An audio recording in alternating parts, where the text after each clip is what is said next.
오늘의 컨텐츠 제네시스 G90T에 대한 이야기 시작해 보겠습니다.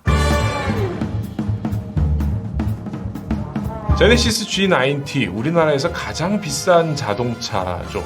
우리나라에서 비싼 건 아니고 우리나라에서 만들어서 판매하는 차 중에 제일 비싼 차예요. 플래그십 세단의 역사를 저희가 한번 지난번에 설명을 해드렸잖아요. 그랬는데 역사상 계속 남아있는 가장 비싼 세단의 계보를 딱 잇고 있는 차, 제네시스의 G90T입니다. 그래서 준비했습니다. 오늘 제네시스 G90T에 들어가 있는 5가지 아주 특이한, 새로 보는 그런 기능들을 보여드릴게요. 이 제네시스 G90 무려 1억 원 후반대, 2억에 가까이 가는 국산차예요. 그리고 오늘 공개가 됐는데 저희가 견적을 내보니까 1억 밑으로는 거의 불가능해요. 깡통을 사야지 1억 밑에 가능한데, 그러니까 1억부터 2억 사이에 위치하는 차라고 보시면 될 것 같아요.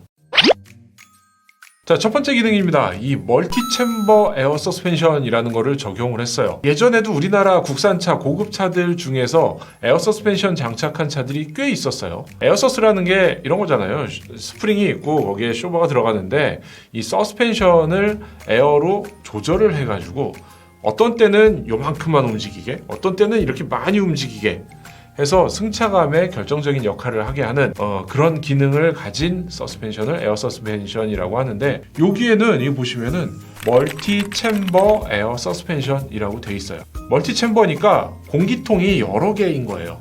구조적으로는 이게 밑에 하나, 요만큼에 하나, 또 여기 하나 이렇게 돼서 이 공기통이 3개 이상 들어가서, 여러 개가 들어가서 움직이는 게 좀 더 정교하고 빠르고 이렇게 움직이게 되는 거죠. 근데 여기 보시면은 이거 좀 놀라워요. 이 에어 서스펜션을 정교하게 조작하는데 언제 조작하느냐? 과거에는 속도라든가 아니면 버튼을 눌러서 뭔가 조작하게 하는 그런 게 대부분이었어요.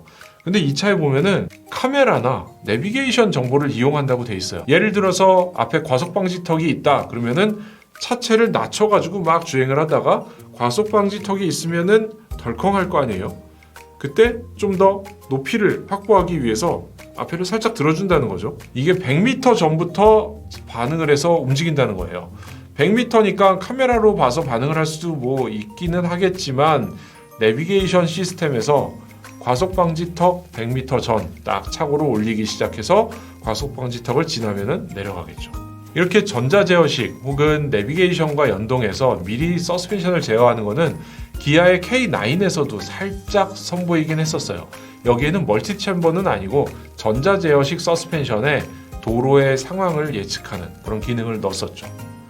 이번에 G90에 들어간 이 서스펜션은 에어스프링의 이 에어 강성을 3단계로 조절을 해서 딱 높이를 조절해서 강성을 조절해서 상황별로 승차감을 조절한다. 여기 보면 이렇게 써 있어요. 그래서 고속에서는 차 높이를 낮춰가지고 안정적으로 승차감 좋게 달리게 하고, 좀 험로라든가 길이 안 좋은데 이런 데서는 차를 높여서 차 밑에 뭐 까지고 부딪히고 이런 거를 방지해주겠다, 이런 거죠. 여기다가 또 하나, 사람이 많이 탔거나 트렁크에 막 김장용 배추를 가득 실어가지고 차가 무거워서 처졌을 때 차 높이를 조절해주는 그런 역할도 하게 됩니다.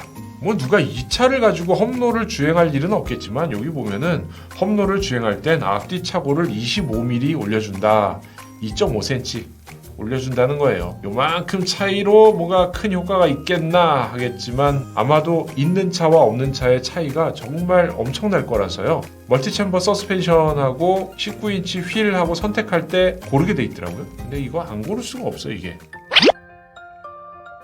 자, 두 번째는 능동형 후륜 조향. 요거는 조금 보여줬었던 거죠. 다른 차들에도 이 후륜 조향이 점점 들어가고 있어요. 요즘 벤츠의 S클래스 나왔을 때도 후륜 조향이 제일 주목받는 상황이었고요. 제네시스의 G80 스포츠를 출시하면서도 후륜 조향이 주목받는 기술로 등장했었죠. 이게 원리가 간단한데요. 차가 크고 휠베이스가 길다 보면은 차가 도는 각도가 굉장히 넓어지잖아요. 그래서 뭐 2차로 있는 데서는 유턴을 못하는, 한 번에 돌지 못하는 그런 상황들이 벌어지는데, 앞바퀴가 이렇게 돌 때 뒷바퀴를 반대로 돌려주면 아주 쉽게 싹 돌아가잖아요. 그 원리를 가진 거예요. 그래서 저속에서는 앞바퀴 회전하고 반대로 뒷바퀴를 돌려서 회전 각도를 줄여주고요. 고속에서는 앞바퀴 방향과 뒷바퀴의 방향을 같은 쪽으로 돌려줘서 주행을 할 수 있게 승차감 개선에 도움을 주는 거죠. 뒷바퀴를 최대 4도까지 돌려준다고 하는데 벤츠 같은 차가 8도였던가. 그래서 회전 반경을 중형차 수준까지 줄여준다고 해요. 사실 요 기능 역시도 되게 미세한 기능이잖아요. 뒷바퀴 4도 돌아가는 거. 이게 뭐 대단할 수 있어 라고 하는데 실제로 주차장이나 혹은 고속주행에서 느껴보면은 뭐지? 라는 생각이 들 정도로 느껴져요. 벤츠 S클래스 탔을 때 그런 느낌이 딱 들었었는데 이 차에서도 이제 그러지 않을까 예상이 됩니다. 요 기능은 조금 나오긴 나왔어요. 액티브 로드 노이즈 컨트롤이라는 기술인데 다른 차들에서 이미 조금씩 선보였던 기술이 있죠. 소음, 바퀴나 이런 데서 나오는 소음을 마이크에서 체크를 해서 받아들여서 반대 소음을 스피커로 쏴서 없애주는 기술. 최근에 레인지로버에서도 이 기술이 들어갔다고 설명을 했었죠. 각 바퀴에 4개의 마이크가 있고 거기서 나오는 소리를 모아서 반대팔을 요 헤드레스트에서 쏴주는 게 레인지로버였는데 이 차는 그렇게 헤드레스트에서 쏘지는 않고요. 실내에다 그냥 쏴준다고 되어 있네요. 그리고 정숙성을 개선하기 위해서 좀 보강을 많이 했다고 하는데 요건 그러니까 차를 만들면서 조금씩 측정을 하면서 여기 하나 더, 여기 하나 더 이런 식으로 좀 보강을 했다는 거예요. 구조를 보강하거나 보강재를 뭘 덧대거나 이렇게 해가지고 굉장히 조용한 차 이런 걸 만들었는데 뒷좌석은 뭐 쿼터글라스 이 조그만 유리까지 전부 다 이중 접합을 사용을 해서 아주 조용한 차를 만들어낸 거죠. 네 번째는 요거 굉장히 재밌어요. 요거 어디서 봤냐면은 저희가 롤스로이스 시승했을 때 봤었는데 버튼을 눌러서 문 닫는 기능인 거죠. 창문이 아니고요. 차 문을 닫는 거예요. 차 문이 버튼으로 이렇게 열리고 이렇게 닫히고. 물론 일본 가서 택시 타면은 타려고 가까이 가면 문이 쓱 열리긴 하는데 그거 기사 아저씨가 이렇게 기계적으로 연결된 거를 여는 거거든요.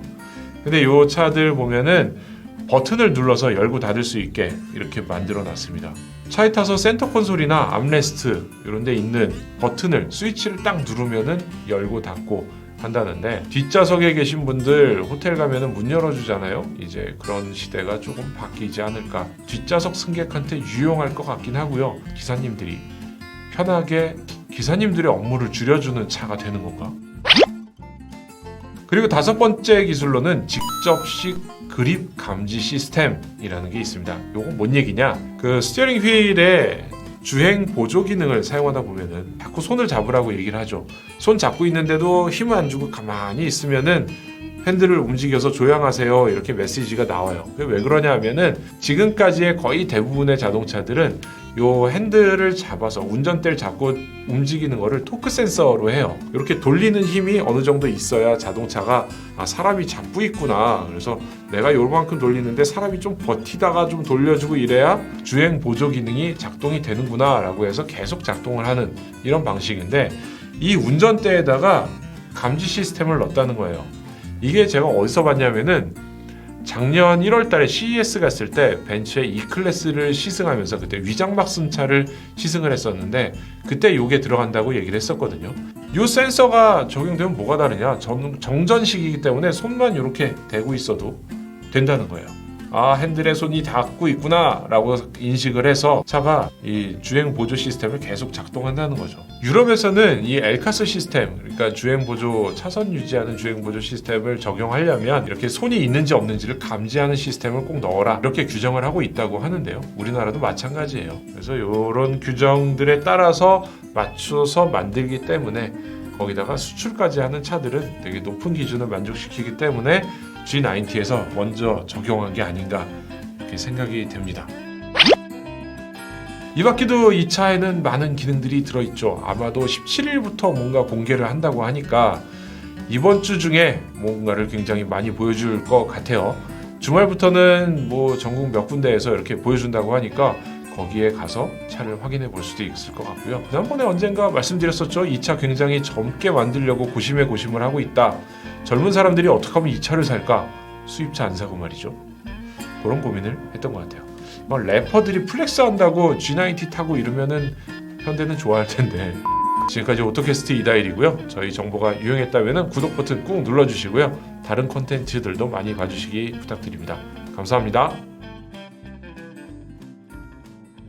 시승은 자주 못 나가고 있는데 저희 김성광 기자가 요즘에 맛집을 다니고 있어요. 본점기행이라는 코너를 좀 시작을 했는데 뭐 이를테면 그런 거예요. 시승차 타고 가서 맛있는 집 가서 맛있는 거 먹고 이거 내 돈으로 다 아무튼 그런 컨텐츠를 하고 있는데 거기도 한번 살짝 구경 가보시면 좋겠고요.